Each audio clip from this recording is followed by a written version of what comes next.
রুমিন ফারহানা, আসলে আমার কাছে মনে হয় যে 5 আগস্টের পর থেকে যারা বাংলাদেশের সবচেয়ে মানে যৌক্তিক কথা তুলে ধরছেন তার মধ্যে ব্যারিস্টার রুমিন ফারহানা একজন। 5 আগস্টের আগে তো বটে, কিন্তু 5 আগস্টের পরে অনেক বেশি যৌক্তিক জায়গা থেকে এটা বলছেন, এবং এর জন্য আমি দেখতে পাচ্ছি যে তিনি বিএনপির মধ্যেও অনেক সমালোচিত হচ্ছেন। তিনি মানে মানে অনেক জায়গা থেকে বলা হচ্ছে যে তিনি যথেষ্ট পরিমাণে বিএনপি আর থাকতে পারতেছেন না, অন্যদিকে চলে যাচ্ছেন। ব্যারিস্টার ফারহানা, এটা নিয়ে আপনি একটু আমাদেরকে একটু বলবেন। আর আমার মান্না ভাই যেটা বললেন যে আসলে তো বড় বড় রাজনৈতিক দলরা, মানে এটা তো আসলে বিএনপি নামে আসে, যেটা করে দেখাতে পারে নাই, ওরা মৃত্যু দিয়ে রক্ত দিয়ে এটা করে দেখিয়েছে। এখন যে আমরা অনেকে এসে বলছি যে এটার ভাগও আমাদের চাই, আমাদের এটা করতে হবে সেটা করতে হবে, সেইটাও বা আপনি কিভাবে দেখেন? সংস্কারটা আপনার কাছে আসলে কি, কোনটা দেখলে আপনি বুঝবেন? মান্না ভাই খুব চমৎকার তার জায়গা থেকে বলেছেন যে কি হলে তিনি এটি বুঝবেন যে এদিকে আগাচ্ছে। আপনার কাছে আমরা একটু শুনতে চাই। আপনাকে অসংখ্য অসংখ্য ধন্যবাদ খালেদ ভাই। আমি মনে করি যে 5ই অগস্ট এবং এর আগের 1 মাস পুরো দেশ, জাতি, রাষ্ট্র, সমাজ একটা বড় ধাক্কার মধ্যে দিয়ে গেছে। এমন একটা অভ্যুত্থান যেটা হয়তো আর ঠিক অভ্যুত্থানটি হবার 1 সপ্তাহ আগেও কেউ চিন্তা করতে পারে নাই, এবং মোটামুটি সকল রাজনৈতিক দল সহ দেশের মানুষও এক প্রকার মেনে নিয়েছিল যে 2028 সাল পর্যন্ত অ্যাটলিস্ট চোখ বন্ধ করে আওয়ামী লীগ থাকবে, এবং তারপরেও আরো 5 বছর থেকে সেটা সেই 41 পর্যন্ত গড়াবে কিনা সেটা নিয়ে নানান তর্ক বিতর্ক বা কিছু কথাবার্তা হয়তো সমাজে বা রাজনীতির মাঠে চালু ছিল, কিন্তু অ্যাটলিস্ট 28 পর্যন্ত মোটা দাগে সকলেই হাসিনাকে মেনে নিয়েছিল। কিন্তু এর মধ্যে যে হঠাৎ করে এমন একটি ধাক্কা আসবে, সেটা আজকে বুকে হাত দিয়ে সকলে যদি যার যার কাছে নিজের সৎ থেকে আয়নার সামনে দাঁড়িয়ে নিজেকে প্রশ্ন করে, আমার মনে হয় তারা তাদের উত্তরটি পেয়ে যাবে। আর যে কথাটি আপনি বলছেন যে খুব বেশি বোধহয় আর পার্টিজান থাকা যাচ্ছে না, খুব বেশি বোধহয় বিএনপি আর আমাকে মনে হচ্ছে না, তার কারণ সম্ভবত এই ধাক্কাটি না আমার মনে হয় প্রত্যেকের ভেতরেই নাড়া দিয়ে গেছে। ধরুন, আমি যদি একজন ব্যক্তিগত রাজনীতিবিদের বা একজন রাজনৈতিক ক্ষুদ্র কর্মী এবং একজন আইনজীবী মানবাধিকার কর্মীর চোখ দিয়ে পুরো ঘটনাটিকে দেখি, আমার কাছে মনে হয়েছে কেবলমাত্র একটি নির্বাচন, কেবলমাত্র মন্ত্রিসভার মুখগুলোর পরিবর্তন, কিংবা কেবলমাত্র সংসদ সদস্যদের এক পালের পরিবর্তে অন্য পাল গিয়ে সংসদে বসে যাওয়ার জন্যই এই 2000 মানুষ রক্ত দেয়নি।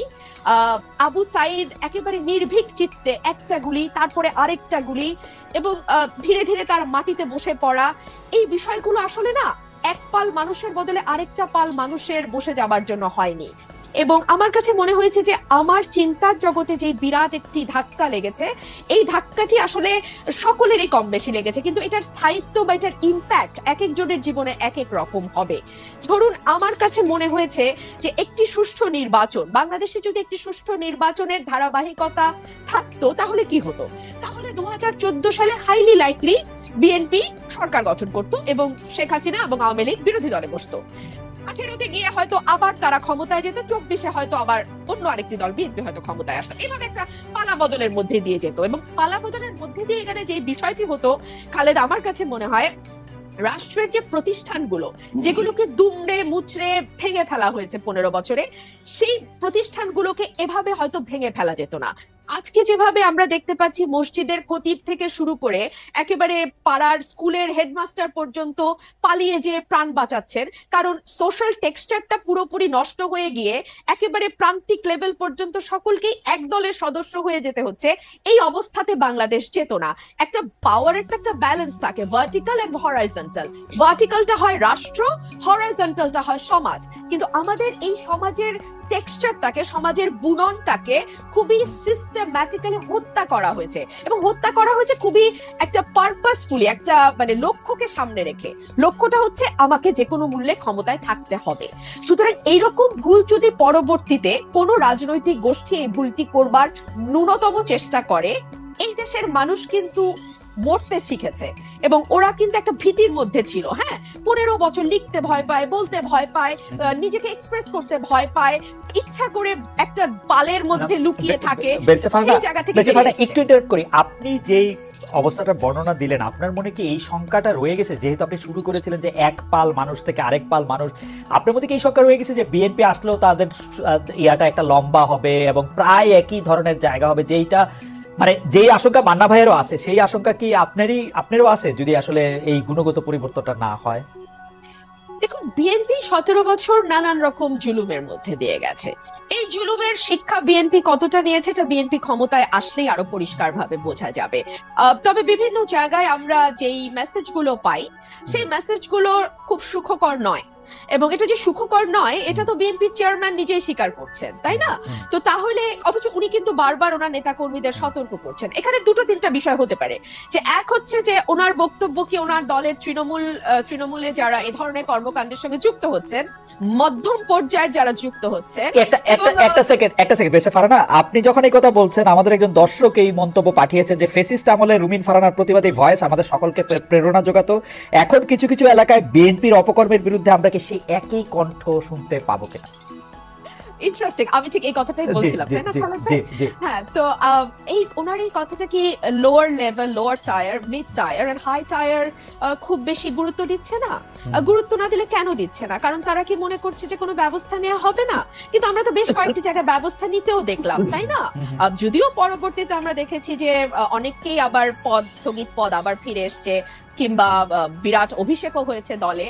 তো এগুলো কি আসলে একটা বার্তা পৌঁছায় যে আসলে খুব বেশি কিছু হবে না, এই প্রথম একটু একটু ব্যবস্থা হবে, পরে আবার যেই থোর বড়ি খাড়া বলি থোর? তো এই কথাগুলো বলবার একজন রাজনৈতিক কর্মী হিসেবে আমার বাংলাদেশে বসে একটু কিছু টোল আছে ডেফিনেটলি, তাই না? সো ফর এক্সাম্পল, সেই টোলটা কি হতে পারে? আমি নিজেও নিজের সাথে হিসাব করেছি। সেই টোলটা হতে পারে যে হয়তো আমাকে নমিনেশন দেওয়া হবে না, মন্ত্রিত্বের হয়তো প্রশ্ন থাকবে না।